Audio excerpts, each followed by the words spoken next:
My tea cakes have cooled and I'm ready to enjoy one with, of course, a cup of tea. We're going to make tea cakes today, which inhabit this funny space in between a biscuit and a cookie and a scone. But it's actually a really old recipe that people have been making for hundreds of years, using whatever ingredients they had on hand to make something that they could easily serve to guests. The benefit of making old-fashioned recipes that have been passed down for centuries is that in the modern era, we get to use equipment like food processors and stand mixers, where the people before us didn't have that privilege. In the bowl of my food processor, I'm gonna combine 1 1/3 cup of all-purpose flour with 1/3 a cup of granulated sugar, 1/8 of a teaspoon of kosher salt, 1/4 of a teaspoon of baking soda, 1/4 of a teaspoon of baking powder, and then the zest of 1 lemon. I love using lemon zest because it really cuts through kind of the richness that comes from the butter, but other punchy flavorings work too. Vanilla is sometimes added to tea cakes, cinnamon, and orange zest. Just cater it to whatever your flavor preference is. Okay, so now that I've got my dry ingredients, I'm just gonna pulse it a few times so that everything gets nice and incorporated. Here I have 8 tablespoons of unsalted butter that I've already cubed into about 1/2-inch cubes. It's still pretty cold.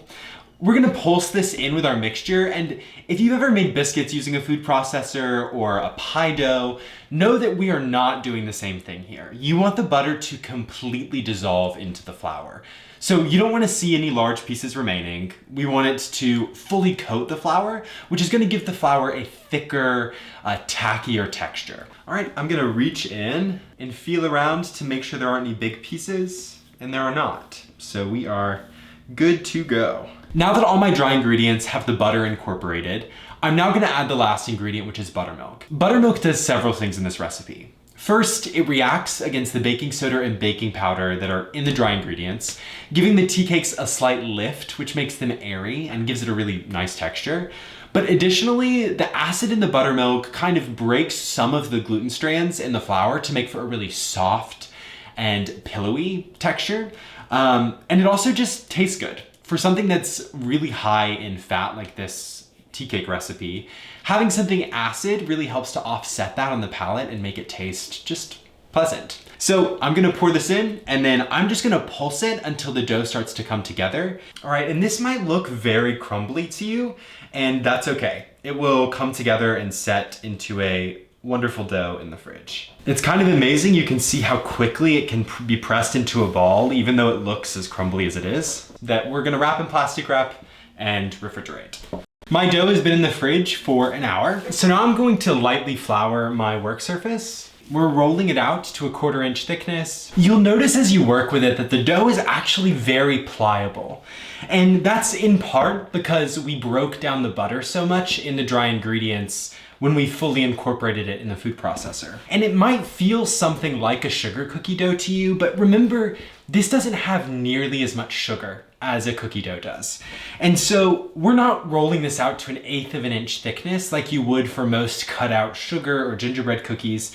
Instead, we're doubling that thickness so that our tea cakes have a nice thick heft to them, which they need in order to be as pillowy on the inside as we want them to be.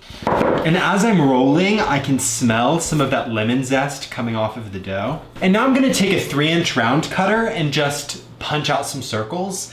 And then I'm going to smush together all of the scraps and roll it out again to get my last few circles. I'm gonna throw this into my preheated 350-degree oven for about 12 to 14 minutes, just until they rise and set. You'll notice that the edges are quite set and the surface is not really wet at all. And the bottom of each tea cake is nice and evenly browned. My tea cakes have cooled and I'm ready to enjoy one with, of course, a cup of tea. I can see some of the flecks of lemon in the tea cake and I'm pretty excited about it. So let's give it a go. The tea cake is so soft on the inside, but still crumbly. And the outside has a little bit of a give so that as you bite into it, it feels kind of like a sugar cookie feels.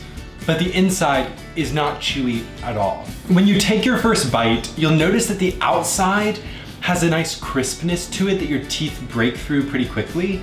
But rather than being chewy on the inside, it's crumbly and soft and has that buttery shortbread flavor that we all love, but it's then followed by the sweetness of the sugar and the lightness of the lemon. So you should give them a try. If you've enjoyed the video that you've seen today, please like and subscribe below so you don't miss any videos like this in the future.